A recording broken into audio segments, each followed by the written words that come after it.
Salmo 147.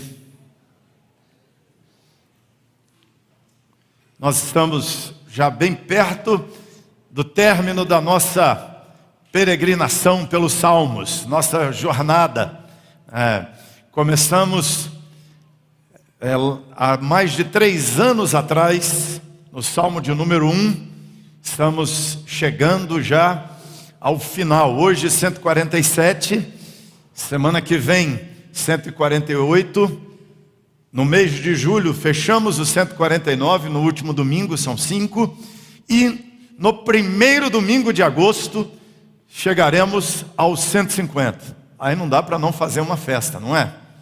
Então será uma festa. Coloca aí na tua agenda, primeiro domingo de agosto é o Salmo 150 e será também uma celebração.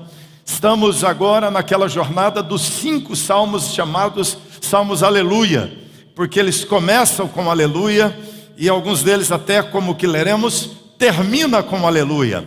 São salmos que já começam com a expressão Aleluia, ou Aleluia, que é louvado seja Yah, louvado seja Deus. Aqui o Yah é só a inicial do nome divino. Então todas as vezes que falamos aleluia, estamos dizendo louvado seja Deus, louvado seja o nosso Senhor. É só as iniciais do nome, mas é como se disséssemos louvado seja Deus, já apontando que é Deus. Não precisa dizer o nome todo, já está aqui, as palavras ajuntadas. Então é assim que ele começa o salmo. Vamos juntos? Louvai ao Senhor, porque é bom, porque é amável cantar louvores ao nosso Deus. Fica-lhe bem o cântico de louvor. O Senhor edifica Jerusalém, congrega os dispersos de Israel, sara os de coração quebrantado e lhes pensa as feridas. Conta o número das estrelas, chamando-as todas pelo seu nome. Grande é o Senhor nosso Deus e muito poderoso. O seu entendimento não se pode medir. O Senhor ampara os humildes, dá com os ímpios em terra. Juntos os 7. Cantai ao Senhor com ações de graças. Entoai louvores ao som da harpa ao nosso Deus, que cobre de nuvens os céus, prepara chuva para a terra, faz brotar nos montes a erva, e dá o alimento aos animais e aos filhos dos corvos, quando clamam. Não faz caso da força do cavalo, nem se compraz nos músculos do guerreiro. Agrada-se o Senhor dos que o temem, e dos que esperam na sua misericórdia. Juntos o 12, vamos lá forte. Louva Jerusalém ao Senhor, louva Sião ao teu Deus, pois ele reforçou as trancas das tuas portas e abençoou os teus filhos dentro de ti. Estabeleceu a paz nas tuas fronteiras e te farta com o melhor do trigo. Ele envia as suas ordens à terra e sua palavra corre velozmente. Dá neve como lã e espalha a geada como cinza. Ele arroja o seu gelo em migalhas. Quem resiste ao seu frio? Manda a sua palavra e o derrete. Faz soprar o vento e as águas correm. Mostra a sua palavra a Jacó, as suas leis e os seus preceitos a Israel. Não fez assim, vamos juntos esse último versículo também. Não fez assim a nenhuma outra nação. Todas ignoram seus preceitos. Aleluia. O aleluia não é pelo fato de que as nações desprezam os preceitos de Deus. O aleluia é pelo fato de que, pela graça e pela misericórdia, Deus age de forma graciosa para com o seu povo. Deus faz de uma forma específica, exclusiva com o povo dele. Esse é um salmo atribuído aos profetas Ageu e Zacarias. Alguns entendem que teria sido Neemias o autor, mas a maioria dos que trabalham a crítica textual, tentando entender quem seria o compositor do Salmo, atribui a Ageu e a Zacarias. Em algumas versões até aparece no começo, Salmo de Ageu e Zacarias. E por uma evidência interna do próprio texto, quando ele diz: o Senhor edifica Jerusalém, congrega os dispersos de Israel, o momento em que essa afirmação se encaixa é exatamente o momento de Ageu, de Zacarias, o momento de Esdras, quando Deus congrega Israel de volta do cativeiro. Nós temos, depois daquele momento glorioso de Davi, de Salomão como reis da nação de Israel, um momento de declínio logo depois de Salomão, porque Roboão, filho de Salomão, dividiu a nação. A sua política tributária, sendo muito austera, provoca uma divisão, e Jeroboão lidera um grupo de rebeldes com 10 tribos, e Roboão, o herdeiro do trono de Salomão, fica apenas com 2 tribos, formando o reino do sul. Jeroboão lidera o que é o reino do norte. O reino do norte, a capital é Samaria, e é um reino chamado Israel. O reino do sul é o reino de Judá, com apenas 2 tribos. Aí é onde segue a linhagem de Davi como realeza. Jeroboão depois é morto, e aí você tem no reinado do norte uma sucessão de reis complicados, desastrosos, reis que sempre fizeram o que é mal perante o Senhor. No reino do sul intercala entre uma grande parte que fez o que era bom diante de Deus e uma maioria ou uma outra minoria que fez o que era mal perante o Senhor. Enquanto que o reino do norte, praticamente todos os reis fizeram o que era mal, foram mortos, foram brigas, problemas políticos terríveis.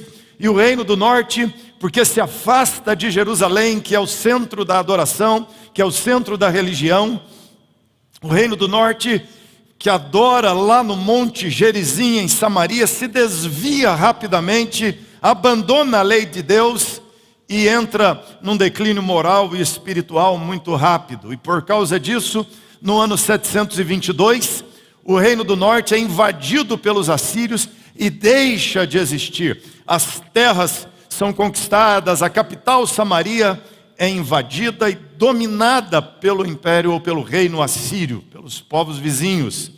O reino do sul perdura mais, por causa da fidelidade a Deus, ele resiste mais, ele tem momentos de desvios, momentos de avivamento, como nos dias de Ezequias, como nos dias de Josias, como nos dias de Josafá.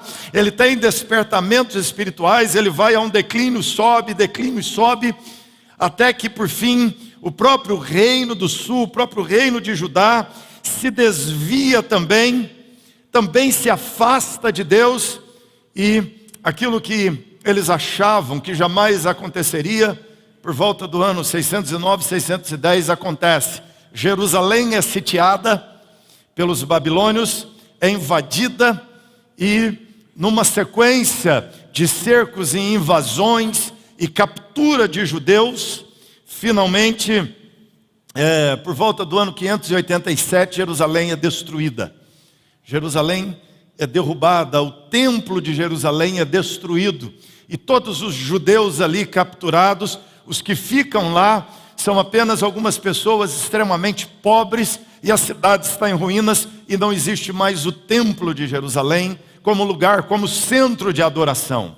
E como um castigo divino, como uma correção divina, por causa da soberba, por causa da idolatria, por causa da flexibilização do cumprimento da lei de Deus, por causa da mistura, do sincretismo. Israel começa a acreditar, ou o povo judeu começa a acreditar nas crenças ao redor, por causa da relativização da palavra, por causa da adesão ao estilo de pensamento dominante do mundo, ao estilo de religião dominante do mundo daquela época, por se encurvar a cultura, a pressão da cultura do entorno. Israel desagrada a Deus. Israel é reprovado por Deus, e na reprovação, a cidade de Jerusalém é punida com a destruição. E o reino de Judá também cai, e não há mais descendente de Davi no trono. A cidade agora de Jerusalém se torna, muitos anos depois, numa colônia babilônica, com um governador que lidera ali a cidade, mas um governador nomeado, posto por Babilônia, pelo rei de Babilônia.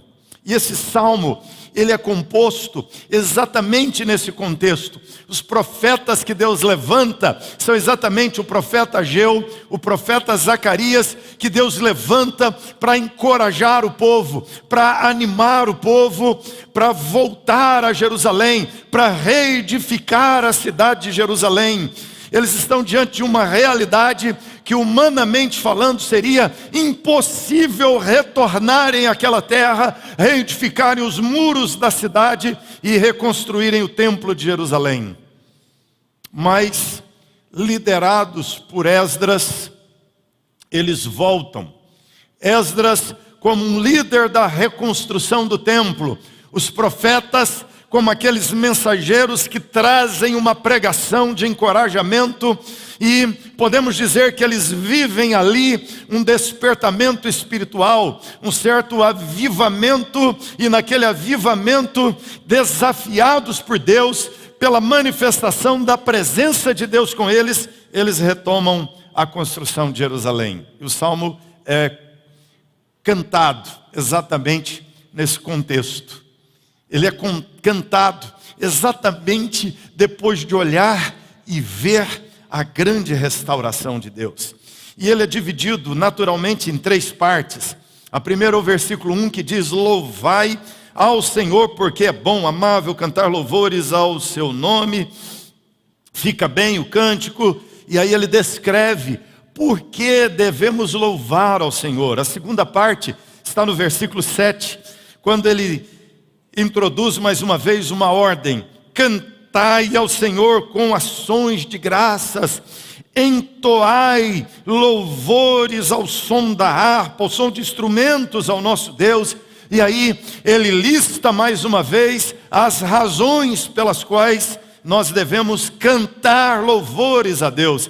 E aí a terceira parte, no versículo 12, quando aí bem especificamente dirigindo a Jerusalém, ele diz: louva Jerusalém ao Senhor, louva Sião, cidade de Jerusalém, ao teu Deus. E ele vai dizer, reforçou as trancas da cidade, ou seja, reedificou os muros, refez as portas estavam caídas, queimadas, os muros estavam caídos, mas Deus restaurou a sorte, Deus levantou aqueles que estavam caídos, Deus trouxe esperança para aqueles que estavam desanimados. Deus, como ele diz no versículo de número 3, Deus sara os corações quebrantados e lhes pensa as feridas.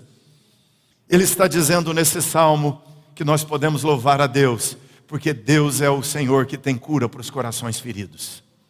Deus tem cura para os corações quebrados.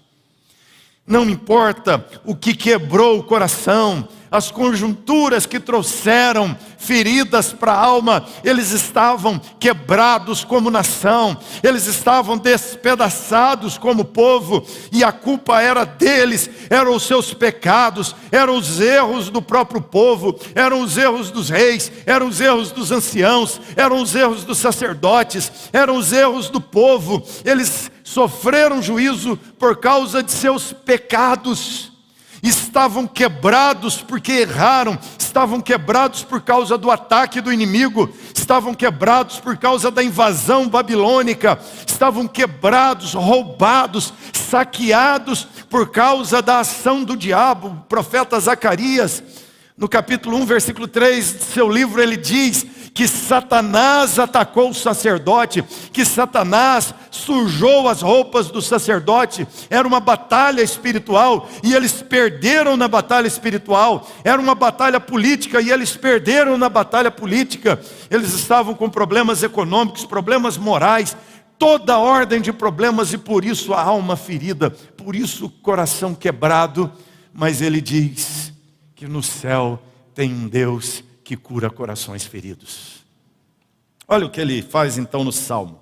Quero dividir cada um dos 3 blocos que ele coloca aqui no Salmo em 2 partes. Ele divide o Salmo em 3. Cada uma das 3 partes, ele faz um exercício muito interessante, dando as razões para louvar ao Senhor, para cantar ao Senhor, dando razões para atender essa chamada, louva ao Senhor, bendiga ao Senhor, celebre o Senhor Deus. E ele faz 2 movimentos nas listas de motivos para louvar a Deus que ele apresenta. E ele faz um movimento de nós adorarmos Deus por causa do ordinário e por causa do extraordinário. Ele diz, louva o Senhor por causa das coisas ordinárias, das coisas simples que Deus faz. Muito interessante, ele diz, Deus sara o coração quebrantado, dispensa as feridas. Mas olha, conta o número das estrelas, chamando-as todas pelo seu nome. Ele diz, o Senhor ampara os humildes, dá com os ímpios em terra. Ele é grande, poderoso, o seu entendimento não se pode medir. Ou seja, você tem aqui um movimento de louvar a Deus por causa de coisas simples, rotineiras que Deus faz. Deus conta as estrelas. A ação criadora de Deus. Ele congrega também as estrelas, chama as estrelas, ele sabe o nome, ou seja, louve ao Senhor, porque Deus é o expert em astronomia. Louve a Deus porque ele sabe tudo de astrofísica. Porque Deus sabe tudo que o homem não sabe, porque Deus sabe tudo que a ciência não sabe, acerca das estrelas, acerca dos astros, acerca da vida, acerca das montanhas, acerca das árvores, acerca da natureza, porque esse Deus é grande em entendimento, porque esse Deus é grande em conhecimento. Louve a Deus, por causa das coisas naturais que Deus faz, e algumas vezes você nem percebe. Ele está dizendo, louva o Senhor, na segunda parte, versículo 8, porque ele cobre as nuvens do céu, ou cobre de nuvens o céu, prepara a chuva para a terra, faz brotar nos montes a erva. Está fazendo falta ou não está fazendo falta a chuva? Está fazendo falta? Seco, poluído, e os reservatórios começam a esvaziar, não é? Preocupa, mas ele está dizendo, louva ao Senhor. Sabe por quê? Porque todo ano chove, às vezes abundantemente. Porque por mais que nós fiquemos o mês de julho sem chuva, pode ficar o mês de agosto sem chuva, mas nós sabemos, a chuva virá em setembro, ou a chuva virá em outubro, ou a chuva virá em novembro. Nós sabemos, a chuva virá, mas essa certeza se baseia não meramente no clima, essa certeza se baseia no fato de que Deus estabeleceu uma regra de que a chuva venha, e ela virá, porque Deus a estabeleceu. Isso é o ordinário de Deus. Deus faz coisas simples no ordinário do dia a dia, como cobrir o céu de nuvem, mandar chuva, fazer a erva brotar, dar alimento aos animais, aos filhos dos corvos. O Senhor Deus, ele diz, faz essas coisas simples. Estabeleceu, versículo 14, paz nas fronteiras, farta o trigo, ou seja, vem a chuva, terá o alimento, terá a safra. Ele dá ordem à terra, ele manda a neve, espalha a geada, e aí a neve derrete, e a neve derretendo, aqui para nós isso não tem muito sentido, mas para eles lá tem todo sentido, porque a Palestina toda só tem um rio, que é o Rio Jordão, e a maior parte da água do Jordão vem do derretimento da neve no monte ao norte de Israel. O pico é coberto de neve, a neve derrete, escorre e forma o Rio Jordão. Tem uma nascentezinha no Rio Jordão muito pequena, não daria conta daquele rio. Então, quando a neve se ajunta no pico do monte e derrete, aquela neve escorre e vai formando o leito do Jordão, e toda a agricultura depende dessa água do Jordão. Ele está dizendo que Deus estabeleceu leis na natureza, que Deus fez coisas ordinárias para você todos os dias, que independente dos teus medos, das tuas inseguranças, das tuas tristezas, que independente até mesmo do teu esforço, a provisão de Deus estará à tua frente cada dia, porque Deus as estabeleceu pela lei da natureza, e ordinariamente a bênção de Deus cai sobre a tua vida todos os dias. Então ele está te dizendo, não desanime, não fique desalentado, não fique com o coração pesado, não fique com a alma doída, não entre em desespero, em depressão e desânimo, porque se você abrir bem os olhos, você verá no ordinário do dia a dia motivos para louvar a Deus. Quer ver um motivo bom? Bem simples, faz assim. Consegue fazer? Vamos lá, bem forte assim. Entrou oxigênio no teu pulmão ou não? Então dê glória a Deus. Glória a Deus. Se Deus fechasse a torneirinha, você ia fazer.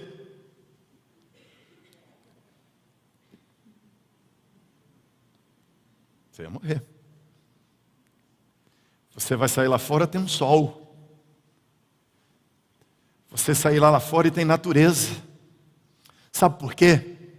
Porque não são as técnicas agrícolas que garantem o trigo do pão que você comeu hoje pela manhã. É uma ação ordinária de Deus, fazendo o trigo crescer todos os dias, e você tem a provisão sobre a mesa. E no ordinário do dia a dia, você tem grandes bênçãos de Deus te sustentando todas as manhãs, todos os dias da tua vida. Por causa disso, louvado seja Deus. Segundo, ele faz o movimento do extraordinário de Deus. O extraordinário. Deus cuida de nós, Deus nos dá motivos. Se você parar de olhar para as coisas negativas, ruins, acidentes, percalços, se você parar de olhar para a invasão do inimigo, para as ações do diabo, se você parar de olhar para a política, se você parar de olhar para os homens e olhar para Deus, você verá que todos os dias Deus te visita de forma ordinária, mas todos os dias Deus te visita de forma extraordinária. No ordinário da vida, ele diz, primeiro extraordinário que ele lista é: o Senhor edifica Jerusalém, congrega os dispersos de Israel. Isso é um milagre de Deus. Israel estava destruída, a nação estava quebrada, os muros derrubados. Agora eles estão cantando, eles voltaram para a terra, eles estão vendo o povo congregado, eles foram espalhados, o outro povo foi posto na terra deles. O templo estava destruído. Lá nos dias de, agora Esdras, o templo reconstruído, nos dias de Neemias, os muros reconstruídos, e eles cantam, eles gritam de alegria. O texto diz que choro e grito de alegria se misturavam na inauguração dos muros. Agora as portas estão recolocadas.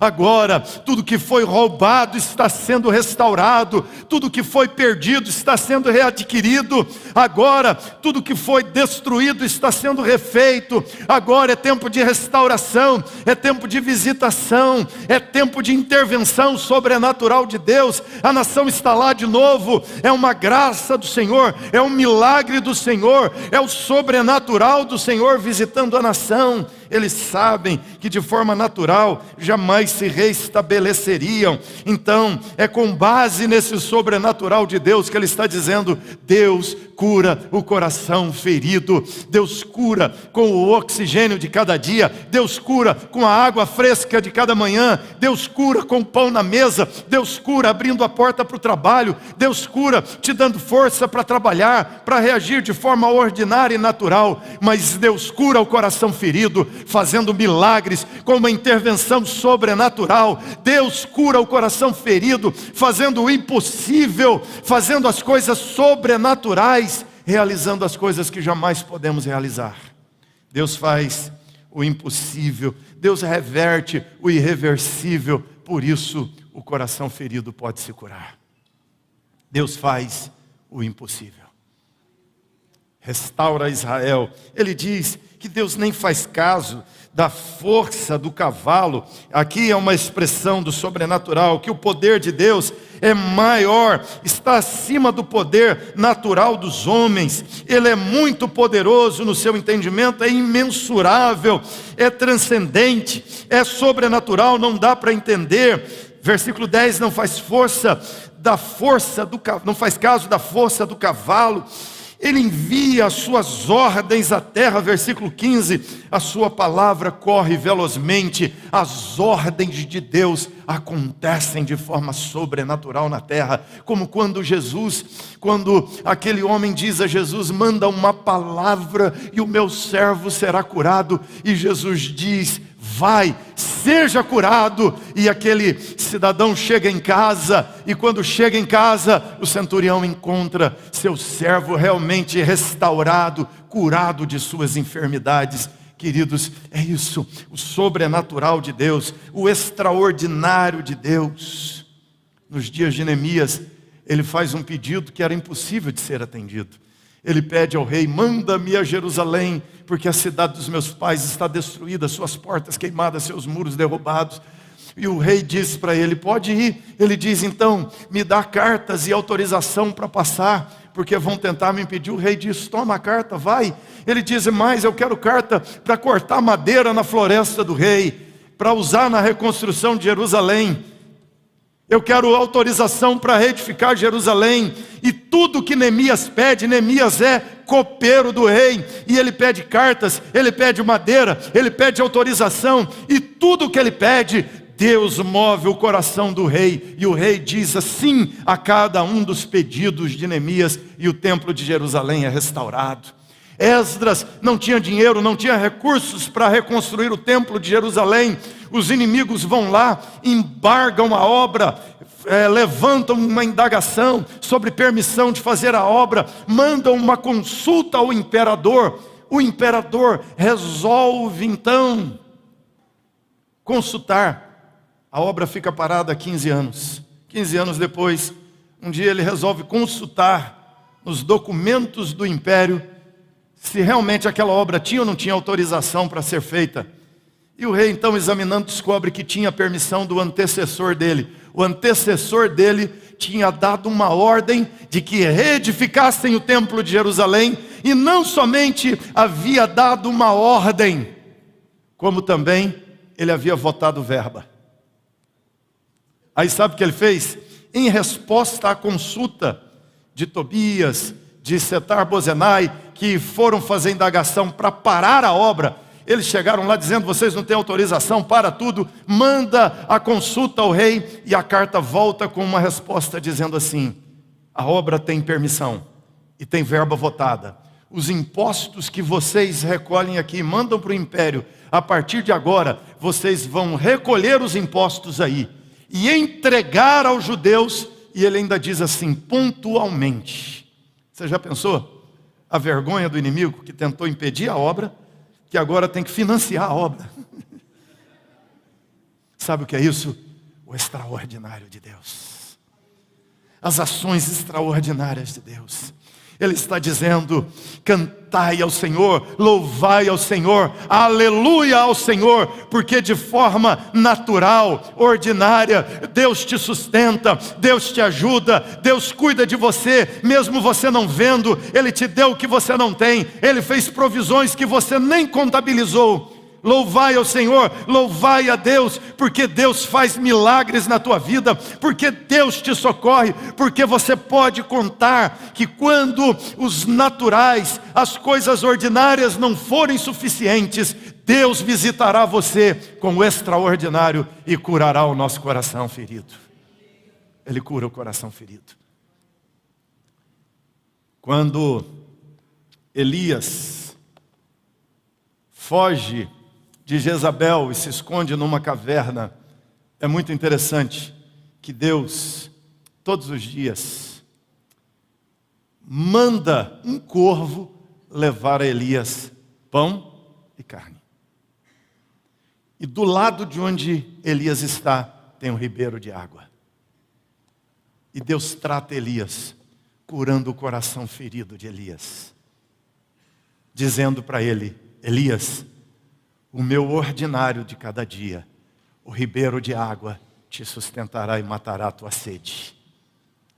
Mas, dentro das tuas necessidades e limitações, de forma sobrenatural, eu mandarei o corvo te levar pão e carne. E assim, Deus reequilibra a alma de Elias entre o natural e o sobrenatural. Tem gente que quer viver só no sobrenatural, né? E tem gente que vive só no natural, nem acredita no sobrenatural. Pois é, a alma do crente tem esse equilíbrio e sensatez, de que Deus me sustenta no ordinário de cada dia, e por isso eu louvo a Deus. E que quando o ordinário não for suficiente, Deus me visitará com o extraordinário dele. Foi assim, é assim. Deus manda a sua provisão. E ele diz, ele não faz assim a nenhum povo mais, senão aos crentes, aqueles que creem nele. Quando você olha para o Senhor Jesus naquela sepultura, é um exemplo vivo e claro de como o sobrenatural de Deus visitou Jesus. E assim como Deus reedificou os muros de Jerusalém, ele ressuscitou Jesus dentre os mortos, o restaurou da sepultura. E quando fez a promessa maior de restauração a todo aquele que nele crê na eternidade. Ele ressuscitará e congregará os dispersos do povo dele na eternidade em Cristo Jesus. E louvado seja o nosso Deus, porque ele congrega os dispersos de Israel e restaura os muros da cidade. Ou seja, hoje não são muros da cidade, ele ressuscitará dentre os mortos aqueles que creem em Jesus, porque são esses o povo exclusivo de Deus. E louvado seja o nome dele. Que o Senhor cure teu coração de toda ferida. Ele te deu a provisão ordinária de cada dia para curar teu coração. E se necessário for, mandará o sobrenatural e curará a tua alma. Fecha seus olhos. Ora a Deus nesse instante. Glorifique a Deus. Esse Deus que cura os corações feridos. Enquanto essa canção é entoada, você ora ao Senhor dando graças. Porque no ordinário de cada dia Deus cura você. E se necessário for, mandará o sobrenatural.